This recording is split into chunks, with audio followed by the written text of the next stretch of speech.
What age would you say that parents, teachers, guardians should be speaking to their children about Early this? enough. I think, we should make the whole discussion around sexuality a norm. We shouldn't wait till a child is 13, 14. Because it's then almost you're too missing late. the boat. No, Yeah. definitely. As soon as your child's able to understand sexuality and differences between male and female and start understanding reproduction.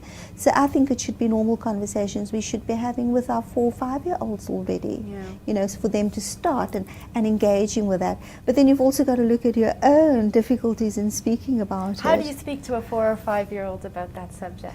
Well, I think it's really normal. They have, I suppose, we should not, everyone has a mom and dad in their families. And I think that's the difficulty that we have to recognize, that families in South Africa isn't generally your nuclear family. But I think the important part is that, you do see someone pregnant. And you do Right. know someone pregnant. And it's that consciousness of how that pregnancy occurs. And that's normal, so if you talk to a 4-year-old about, if you have a sister that's pregnant and you have a 4-year-old, and talking very normally and naturally about that, it becomes the norm, and it's not something that's frowned upon. And it means that when that little girl or little boy is 13 or 14, that they're quite comfortable to speak to you about their own feelings of sexuality and how they engage with the opposite sex. So it's very hard, but I think it's not something that we should leave up to schools to be doing in life orientation. It's messages we should take into our home, because if we as parents can't engage with our children on those issues, it becomes very hard for them, because then it's a mystery and a secret, and it's something they don't feel comfortable to speak to us about. Exactly.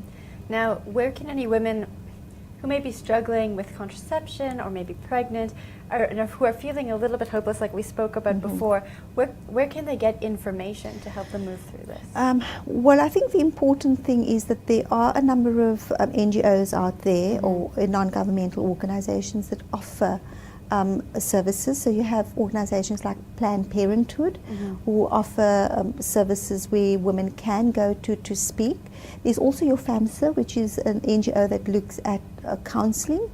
And if you feel that you need one-to-one, there's always your crisis lines like Lifeline and Childline, where women and children can access and can call.